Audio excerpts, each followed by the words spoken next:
श्रीलंका की हार से खुली पाकिस्तान की किस्मत, बदल गया टी20 वर्ल्ड कप सेमीफाइनल का गणित। टी20 विश्व कप का रोमांच अपने चरम पर है और एक हार ने पूरे ग्रुप का गणित उलट पुलट कर दिया है।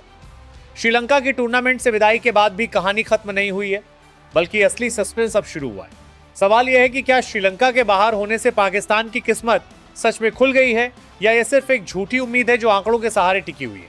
कोलंबो में खेले गए मुकाबले में न्यूजीलैंड ने श्रीलंका को 61 रनों से हराकर ग्रुप की तस्वीर लगभग साफ कर दी।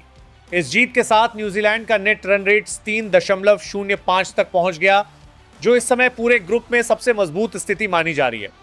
दूसरी तरफ पाकिस्तान का नेट रन रेट 0.461 है, जो उसे अंक तालिका में ही नहीं बल्कि गणितीय दौड़ में भी काफी पीछे खड़ा करता है।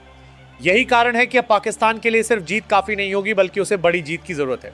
श्रीलंका भले ही सेमीफाइनल की दौड़ से बाहर हो चुका हो, लेकिन पाकिस्तान के लिए वही टीम अब सबसे बड़ी परीक्षा बन चुकी है। पाकिस्तान को अपने आखिरी सुपर 8 मुकाबले में श्रीलंका को हर हाल में हराना ही होगा, पर सिर्फ जीत दर्ज करना पर्याप्त नहीं है। मौजूदा समीकरण के अनुसार पाकिस्तान को लगभग 70 रन या उससे अधिक के बड़े अंतर से जीत दर्ज करनी होगी ताकि नेट रन रेट में बड़ा सुधार हो सके। यही वो फैक्टर है जो सेमीफाइनल का टिकट तय करेगा। लेकिन ये कहानी सिर्फ पाकिस्तान और श्रीलंका तक सीमित नहीं है। इस पूरे समीकरण की असली चाबी इंग्लैंड के हाथ में है। इंग्लैंड और न्यूजीलैंड के बीच होने वाला मुकाबला पाकिस्तान की किस्मत का फैसला पहले ही कर सकता है।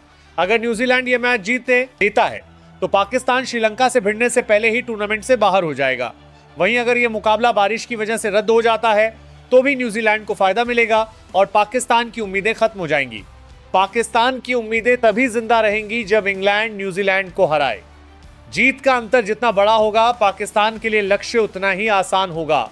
अगर इंग्लैंड न्यूजीलैंड को 20 रन से हराता है तो पाकिस्तान को लगभग 50 रन के अंतर से जीत दर्ज करनी होगी।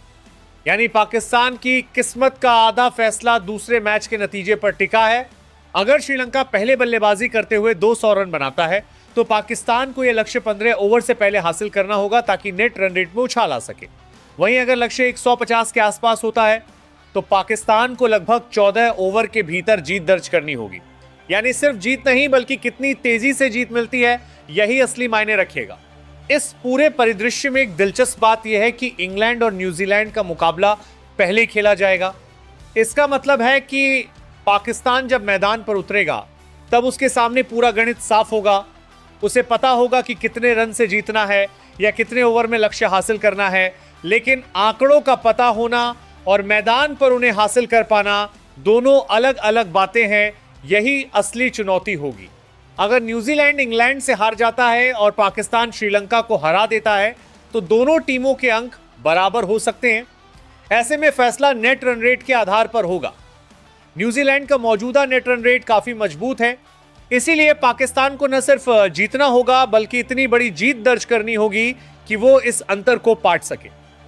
यह काम आसान नहीं है, लेकिन गणित अभी भी पाकिस्तान के खिलाफ पूरी तरह बंद नहीं हुआ है। दूसरी ओर अगर पाकिस्तान श्रीलंका से हार जाता है तो सारी चर्चाएं वहीं खत्म हो जाएंगी। अगर न्यूजीलैंड इंग्लैंड को हरा देता है तो पाकिस्तान की उम्मीदें मैच शुरू होने से पहले ही टूट जाएंगी। और अगर इंग्लैंड न्यूजीलैंड मुकाबला बारिश की भेंट चढ़ जाता है तो पाकिस्तान जीतकर भी बाहर हो सकता है। यानी स्थिति साफ है।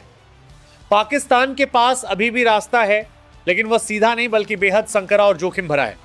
उसे अपनी जीत के साथ साथ दूसरे परिणामों की भी दुआ करनी होगी।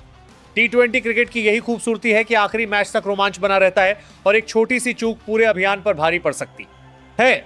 अब देखना यह है कि क्या पाकिस्तान इस दबाव को अवसर में बदल पाता है या फिर नेट रन रेट की यह जंग उसकी उम्मीदों पर विराम लगा देती है। सेमीफाइनल का दरवाजा खुला जरूर है, लेकिन उसे पार करना अब सबसे बड़ी चुनौती बन चुका है।